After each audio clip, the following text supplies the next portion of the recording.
Yes, this is Dr. RSS. Yes so రైతు సోదరులు మిత్రులు శ్రేయభిలాషులు అందరికీ వెరీ గుడ్ ఈవినింగ్. ఈరోజు వీడియోలో చాలా మంది రైతు సోదరులు అయితే అడుగుతున్నారు, పండు ఈగ నివారణ గురించి చెప్పండి సార్ అని. జాగ్రత్తగా గమనించండి. చీనిపత్తిలో కాయ పెరిగే దశలో కాయ కోతకు వచ్చే క్రమంలో ఖచ్చితంగా పండు ఈగ అయితే అటాక్ చేస్తుంది. దాని గురించి ఈ వీడియోలో పండు ఈగ ఏ విధంగా అటాక్ చేస్తుంది, దాని జీవిత చరిత్ర, ట్రీట్మెంట్ షెడ్యూల్ గురించి చెప్పడం జరుగుతుంది. జాగ్రత్తగా గమనించండి. ఎస్, పండు ఈగ జీవిత చరిత్ర గమనిస్తే జాగ్రత్తగా గమనించండి. చాలా ఆసక్తికర విషయాలు మనకు వస్తాయి. పండు ఈగ అనేది దాదాపు 3 నుంచి 4 నెలల వరకు దాని జీవిత చరిత్ర అయితే సాగుతుంది. ఒక్కసారి గమనిస్తే ఇక్కడ చూడండి, ఫర్ ఎగ్జాంపుల్ ఇది బత్తాయి మొక్క. ఈ బత్తాయి మొక్క ప్రజెంట్ అయితే కాయతో ఉంది. కాయ బాగా సైజు వచ్చి మనకు అంటే క్రమంగా సైజు పెరుగుతూ ఉంది. ఈ దశలో మనకు పండు ఈగ అనేది అటాక్ చేస్తుంది. ఏ విధంగా అటాక్ చేస్తుంది ఒకసారి జాగ్రత్తగా గమనించండి. ఇక్కడ మనకు పండు ఈగలో ఫర్ ఎగ్జాంపుల్ మేల్ ఫిమేల్ 2 ఆడ మొగ ఈగల మధ్య ప్రత్యుత్పత్తి అయితే జరుగుతుంది. దీన్ని మేటింగ్ అంటాం. ప్రత్యుత్పత్తి జరిగిన తర్వాత ఫిమేల్ ఫ్రూట్ ఫ్లై అనగా ఆడ పండు ఈగ మాత్రమే కాయపై రంధ్రం పెట్టి ఎగ్స్ పెడుతుంది. మేల్ ఫ్రూట్ ఫ్లై అనేది అనగా మగ ఈగ అనేది కేవలం ప్రత్యుత్పత్తికి మాత్రమే ఉపయోగపడుతుంది.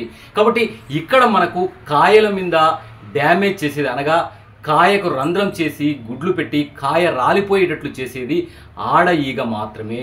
ఒకసారి జాగ్రత్తగా గమనించండి. ఇక్కడ గమనిస్తే for example female fruit fly అనగా ఆడ పండు ఈగ అనేది మనకు ఏదైతే కాయ క్రమంగా పెరిగేటప్పుడు అందులో రంధ్రం చేసి అనగా ఇది మనకు కాయ అయితే వెనకల దాని యొక్క తోకలో నీడిల్ వంటి నిర్మాణం ఉంటుంది. ఆ నీడిల్ వంటి నిర్మాణంతో కాయ లోపలికి చొచ్చిచ్చి ఎగ్స్ అనేటివి పెడుతుంది. సో ఇలా ఏ విధంగా ఎన్ని ఎగ్స్ పెడుతుంది? దాదాపు 100కు పైగా ఎగ్స్ పెడుతుంది. ఈ విధంగా ఎగ్స్ పెట్టిన తర్వాత జాగ్రత్తగా గమనించండి. ఎగ్స్ పెట్టిన తర్వాత దాదాపు 1 నుంచి 2 వారాలు ఈ ఎగ్స్ లోపల నుంచి మ్యాగెట్స్ అంటాం అనగా తెల్లటి లార్వా ఏదైతే అనిమల్ చనిపోయినప్పుడు కానీ అందులో కుళ్ళిపోయినప్పుడు ఈ తెల్లటి మ్యాగెట్స్ అనేటివి వస్తాయి. అటువంటి తెల్ల లార్వాలు అనేటివి కాయ లోపల పల్పు తింటూ అనగా కాయ లోపల గుజ్జునంతా తినేసి కాయ కుళ్ళిపోయేటట్టు చేస్తుంది. ఒకసారి జాగ్రత్తగా గమనించండి. ఇక్కడ మనం గమనిస్తే ఫిమేల్ ఫ్రూట్ ఫ్లై అనేది కాయ లోపల ఎగ్స్ పెట్టింది. ఇప్పుడు ఈ కాయ లోపల ఎగ్స్ ఉంటాయి, మ్యాగెట్స్ ఉంటాయి. జాగ్రత్తగా గమనించండి. అనగా వ్యాధి సోకిన కాయలో గుడ్లు లార్వాలు 2 ఉంటాయి. ఇక్కడ నుంచి ఏమవుతుందంటే ఈ కాయ వివిధ ఫంగస్ బ్యాక్టీరియల్ ఇన్ఫెక్షన్స్ వల్ల రాలిపోతుంది. సో ఇక్కడ మనకు చూస్తే మొక్క పాదులో రాలిపోయిన కాయలు అనేవి పడతాయి. అందుకే నేను పదే పదే చెప్తుంటాను, తోటలో ఖచ్చితంగా రాలిపోయిన కాయలు పెట్టద్దండి, గుబురులో వ్యాధి సోకిన కాయలు పెట్టద్దండి అని పదే పదే చెప్తుంటాను. ఇక్కడ మనకు ఈ ఇన్ఫెక్షన్ సోకిన కాయలు అయితే ఉంటాయి. ఇక్కడ నుంచి ఏమవుతుందంటే ఈ మ్యాగెట్స్ అనేటివి ప్యూపాగా మారి మొక్క పాదులో పడిపోతాయి. సో చూడండి, ఈ ప్యూపా అనేది మొక్క పాదులోనే ఉండి అడల్ట్ ఫ్రూట్ ఫ్లైగా మారుతుంది అనగా పెద్ద ఈగలుగా మారిపోతుంది. సో ఇక్కడ మనకి ఏది ఈ మొక్క యొక్క పాదు అనేది అనగా మొక్కలో ఉండే పాదు అనేది ఆశ్రయం కల్పిస్తుంది. సో కాబట్టి ప్యూపా రిలీజ్డ్ ఇన్ సాయిల్, మొక్క యొక్క పాదులో ప్యూపా అనేది పెరిగి ఏదైతే ప్యూపా తన జీవిత చక్రాన్ని కంప్లీట్ చేసుకొని అడల్ట్ ఫ్రూట్ ఫ్లైగా మారుతుంది. ఒకసారి జాగ్రత్తగా గమనించండి. సో ఈ విధంగా మనకు ఏదైతే అడల్ట్ ఫ్రూట్ ఫ్లై మేటింగ్ జరుగుతుంది, ఫిమేల్ ఫ్రూట్ ఫ్లై ఎగ్స్ పెడుతుంది, లార్వా బయటకు వస్తాయి, ప్యూపా అనేది సాయిల్లో ఉంటుంది.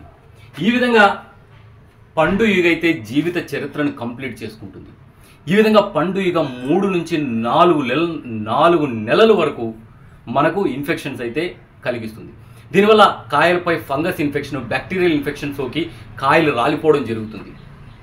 వ్యాధి సోకిన కాయను గమనిస్తే కాయ పైన మనకు అక్కడక్కడ మచ్చలు కనపడతాయి. మచ్చలు ముదురు వర్ణంలో మచ్చలు కనపడి క్రమంగా పసుపు వర్ణంలోకి మొత్తం కాయంతా మారిపోతుంది. క్రమంగా కాయ పసుపు వర్ణంలోకి మారిపోయి రాలిపోతుంది. ఎస్, ట్రీట్మెంట్ షెడ్యూల్ గమనిస్తే జాగ్రత్తగా గమనించండి. స్టెప్ బై స్టెప్ చెప్పడం జరుగుతుంది. ఫస్ట్ స్టెప్లో ఎస్, పండు ఈగ బారిన పడిన కాయలను ఎప్పటికప్పుడు తోట నుంచి తీసివేసేయండి. మొత్తం తోట నుంచి తీసివేసి కాల్ చేయండి. ఎందుకంటే జాగ్రత్తగా గమనించండి, వ్యాధి సోకిన కాయలలో గుడ్లు ఉంటాయి, లార్వా ఉంటాయి. అనగా సొగం నివారణ అనేది మనం ఇక్కడే చేస్తున్నాము. కాబట్టి ఎక్కడైతే ఆ కాయలు అనేటివి రాలిపోయి ఉంటాయి మొక్క పాదులు ఎప్పటికప్పుడుకి తీసి అవన్నీ కాల్చేయండి. ఒకవేళ మీరు బూట్ చేస్తే అక్కడ నుంచి మళ్ళీ లార్వాలు అనేటివి పైకి రావడానికి అవకాశం ఉంటుంది. కాబట్టి ఎప్పటికప్పుడు కాల్చి వేసేయండి. అదేవిధంగా మొక్క గుబురులో ఏదైనా వ్యాధి సోకిన కాయ ఉంటే వెంటనే తీసేసి దాన్ని కూడా ఒక పక్క దూరంగా వేసేయండి లేదా కాల్చేసేయండి. ఈ విధంగా తోటలో శానిటైజేషన్ అయితే కంపల్సరీ చేసుకోవాలి. ఒకసారి గమనిస్తే మనకు ఈ వ్యాధి సోకిన కాయ నుంచి ఫంగల్ ఇన్ఫెక్షన్స్, బ్యాక్టీరియల్ ఇన్ఫెక్షన్స్ కూడా రావడానికి అవకాశం ఉంటుంది. అనగా ఏదైతే పండు ఈగ గాయం చేసిన ప్రదేశం నుంచి రసం కారడము, బంక కారడము వంటి లక్షణాలు కూడా కనపడతాయి. ఇక్కడ నుంచి మనకేమవుతుందంటే బ్యాక్టీరియా, వైరస్, వ్యాధికారక సూక్ష్మజీవులు ఎంటర్ అవుతాయి. సో మొక్క ఆరోగ్యానికి కూడా హానికరం. కాబట్టి అటువంటి ఛాన్సే ఇవ్వకుండా వ్యాధి సోకిన కాయలను ఎప్పటికప్పుడు తీసేసి పరేయండి. ఇది టోటల్ మానిటరింగ్ మీద ఆధారపడి ఉంటుంది. జాగ్రత్తగా గమనించండి. అదేవిధంగా స్టెప్ 2 గమనిస్తే స్టెప్ 2లో ప్లాంట్ బేసిన్, మొక్క పాదును శానిటైజ్ చేసుకోవాలి. మొక్క పాదును శుభ్రం చేసుకోవాలి. ఏ విధంగా శుభ్రం చేసుకోవాలి, ఎందుకు శుభ్రం చేసుకోవాలి? ఎందుకంటే మొక్క పాదులో వ్యాధికారక జీవి యొక్క ప్యూపా, గుడ్లు అనేటివి ఉంటాయి. సో ఏవైతే ఆ గుడ్ల నుంచి వచ్చిన లార్వా ప్యూపాగా మారిపోతుంది. ప్యూపాగా మారిపోయి అడల్ట్గా మారడానికి కొద్దిగా టైం తీసుకుంటుంది. అటువంటి చిన్న చిన్న గుడ్ల వంటి నిర్మాణాలు ఉంటాయి, అవన్నీ చనిపోవాలి. సో కాబట్టి మనం ఏం చేస్తాం, మొక్క పాదులు ఇక్కడ చూడండి, మలాథియన్ 5% డస్ట్ దొరుకుతుంది. అది కానీ లేదా క్లోరోఫైరిఫాస్ డస్ట్ కానీ, నేను ఇంతకుముందు మామిడి చెట్లకు చెప్పిన. సో అదేవిధంగా ఈ క్లోరోఫైరిఫాస్ డస్ట్ కానీ 10 గ్రాములు తీసుకొని ఒక 1/2 కేజీ వేపపిండిలో కలిపి మొక్క పాదులో చల్లేయండి. చల్లేసి వాటర్ పెట్టండి. లేదా క్లోరోఫైరిఫాస్, జాగ్రత్తగా గమనించండి, క్లోరోఫైరిఫాస్ 2 ml, బ్లైటాక్స్ ఒక 2 grams 20 లీటర్ల నీటికి తీసుకొని మొక్క పాదులో వేసేయండి. అప్పుడు మనకు అక్కడ ఉండే ప్యూపా చనిపోతాయి. సో ఎటువంటి వ్యాధికారక జీవి అనేది మొక్క పాదులో అభివృద్ధి చెందకుండా ఉంటుంది. ఒక్కసారి జాగ్రత్తగా గమనించండి. ఇక స్టెప్ 3 గమనిస్తే ఫిరమోన్ ట్రాప్స్. జాగ్రత్తగా గమనించండి. ఫిరమోన్ ట్రాప్స్ పెట్టడం వల్ల మనకు మేల్ ఫ్రూట్ ఫ్లై అనేది అట్రాక్ట్ అవుతుంది. మగ పండు ఈగ అనేది ఆ ఫిరమోన్ ట్రాప్లో చిక్కుకుంటుంది. దానివల్ల ప్రత్యుత్పత్తి జరగక ఏదైతే ఫిమేల్ ఫ్రూట్ ఫ్లై లేదా ఆడ పండు ఈగ అనేది గుడ్లు పెట్టినా కూడా అందులో నుంచి లార్వాలు రావు. సో ఒకసారి జాగ్రత్తగా గమనించండి. అంటే స్టిరైల్ ఎగ్స్ అనేది పెడుతుంది. ఇక్కడ మనకు ఫిరమోన్ ట్రాప్ తయారీ విధానం గమనిస్తే జాగ్రత్తగా గమనించండి. కావలసినవి చూస్తే plastic water bottle, 1/2 litre plastic water bottle తీసుకోండి. Methyl eugenol 5 to 10 grams, 5 to 10 drops. Methyl eugenol అనేది 5 to 10 drops. అదేవిధంగా మలాథియన్ 50 EC అనేది ఒక 5 ml వరకు తీసుకోవచ్చు. అదేవిధంగా కాటన్ బాల్ ఒకటి తీసుకోండి. ఇలా 10 బాటిల్స్ అయితే రెడీ చేసుకోండి. ఒక్కసారి ఆ బాటిల్ యొక్క నిర్మాణం ఎట్లా ఉంటుందని చెప్తే ఒకసారి జాగ్రత్తగా గమనించండి. పండు ఈగ నివారణకు ఫిరమోన్ ట్రాప్ బాటిల్ నిర్మాణాన్ని ఒక్కసారి గమనిస్తే జాగ్రత్తగా గమనించండి.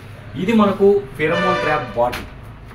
ఇక్కడ మనకు 1/2 లీటర్ వాటర్ బాటిల్ తీసుకొని జాగ్రత్తగా గమనించండి. 1/2 లీటర్ వాటర్ బాటిల్, ఇందులో మనకి ఏం చేస్తాం, మనము కాటన్ బాల్, ఈ కాటన్ బాల్ మీద మనము మిథైల్ యూజినాలు, మలాథియన్ అనే 2 యాడ్ చేసుకుంటాము. యాడ్ చేసుకొని కాటన్ బాల్ అనేది కొద్దిగా వేలాడేటట్లు పెట్టుకుంటాము. బాటిల్ కింద థంబ్ సైజు హోల్స్ అనేటివి పెట్టుకుంటాము. ఇక్కడ మనకు మేల్ ఫ్రూట్ ఫ్లై అనేది ట్రాప్ అవుతుంది. మేల్ ఫ్రూట్ ఫ్లై అనేది దాంట్లో పడిపోతుంది. ఇంకొక వేగను చూస్తే జాగ్రత్తగా గమనించండి. బెల్లం ఒక 100 గ్రాములు, ఈస్ట్ ఒక 2 గ్రాములు, నీరు ఒక 100 ml తీసుకొని ఈ ఫిరమోన్ ట్రాప్ను తయారు చేసుకోవచ్చు. ఇక్కడ మనకు ఫిరమోన్ ట్రాప్ అనేది ఖచ్చితంగా 2 నుంచి 3 మీటర్ల భూమి నుంచి 2 to 3 meters అబోవ్ హైట్లో మనం పెట్టుకోవాల్సి వస్తుంది. దానివల్ల ఈ మేల్ ఫ్రూట్ ఫ్లై అనేది అట్రాక్ట్ అయ్యి ఈజీగా ట్రాప్ కావడానికి అవకాశం ఉంటుంది. అదొకసారి జాగ్రత్తగా గమనించండి. స్టెప్ 4 గమనిస్తే జాగ్రత్తగా గమనించండి. పండు ఈగ నివారణ కోసం కెమికల్ కంట్రోల్ మెథడ్. ఇక్కడ మనం గమనిస్తే అసిఫేట్, ఈ అసిఫేట్ అనేది మనకు 1 to 2 grams per liter. అదేవిధంగా ట్రైఅజోఫాస్ అని వస్తుంది. ఈ ట్రైఅజోఫాస్ 40 EC, ఇది 1 to 2 ml per liter. అదేవిధంగా డైమిథేట్, అదేవిధంగా లాంబ్డా సైక్లోమెథ్రిన్. ఇవి పండు ఈగ నివారణ కోసం మనం జాగ్రత్తగా గమనించండి. 15 రోజుల్లో జాగ్రత్తగా గమనించండి. 10 రోజుల గ్యాప్ పెట్టి, అంటే ఒక స్ప్రే చేసిన తర్వాత 10 days తర్వాత మళ్ళీ ఇంకొకసారి అయితే చేసుకోవాల్సి వస్తుంది. ఈ విధంగా పండు ఈగ నివారణ కోసం 2 స్ప్రేలు అయితే కంపల్సరీ చేయాల్సి వస్తుంది. అట్ ద సేమ్ టైం మొక్క పాదు కూడా శానిటైజ్ చేసుకుంటే పండు ఈగ నివారణ అనేది చాలా నీట్గా ఉంటుంది. పండుగ నివారణ అనేది చాలా సమర్థవంతంగా మనం కంట్రోల్ చేయగలుగుతాం. ఒకసారి జాగ్రత్తగా గమనించండి. ఎస్, స్టెప్ 5 గమనిస్తే ఆర్గానిక్ మెథడ్. పండుగ నిర్మూలన అనేది ఆర్గానిక్ మెథడ్లో ఒకసారి జాగ్రత్తగా గమనిస్తే ఇక్కడ మనకు నీమ్ ఆయిల్, వేప నూనె 2 ml per litre, pongamia oil, కానుగ నూనె 1 ml per లీటర్. ఇందులోకి మనకు షాంపూ అయినా కలుపుకోవచ్చు లేదా స్ప్రెడర్ అయినా కలుపుకోవచ్చు. ఇక్కడ నేనేం చెప్తున్నా అంటే ఆయిల్ స్ప్రే అనేది నేను లాస్ట్ ఇయరే చెప్పాను. ఆయిల్ స్ప్రే అనేది కాయ షైనింగ్కే కాకుండా ఈ పండుగ నిర్మూలన, అదేవిధంగా మంచు కాయ మీద పడకుండా చాలా వాటికి పనికొస్తుంది. కాబట్టి ఆయిల్ స్ప్రే అనేది తప్పకుండా చేయండి. ఎస్, జాగ్రత్తగా గమనించండి. ఎస్, ఇక చివరగా జాగ్రత్తగా గమనించండి. పండు ఈగ యొక్క ఎగ్స్, లార్వా అనగా పండు ఈగ యొక్క గుడ్లు, లార్వా అనేటివి కాయలో ఉంటాయి, వ్యాధి సోకిన కాయలు. కాబట్టి కాయలు వెంటనే ఏదైనా కొద్దిగా డౌట్ ఉన్నా తీసి దానిని దూరంగా పడేసేయండి, లేదంటే కాల్చేసేయండి. దెన్ నెక్స్ట్ చూస్తే ప్యూపా అనేది మొక్క పాదులో ఉంటుంది. అందుకే మొక్క పాదులను శుభ్రంగా పెట్టుకోండి, ఎప్పటికప్పుడు శానిటైజ్ చేసుకోండి. నేను ముందుగా చెప్పినట్టు కెమికల్ ట్రీట్మెంట్ కానీ లేదా ఆర్గానిక్ మెథడ్లో కానీ. అదేవిధంగా అడల్ట్, ఎస్, పెద్ద పండు ఈగలు అనేటివి రెక్కలు కలిగి ఉంటాయి కాబట్టి గాలిలో ఉంటాయి. వాటిని ఫిరమోన్ ట్రాప్స్ ద్వారా ట్రాప్ చేయాలి. అదొకసారి జాగ్రత్తగా గమనించండి.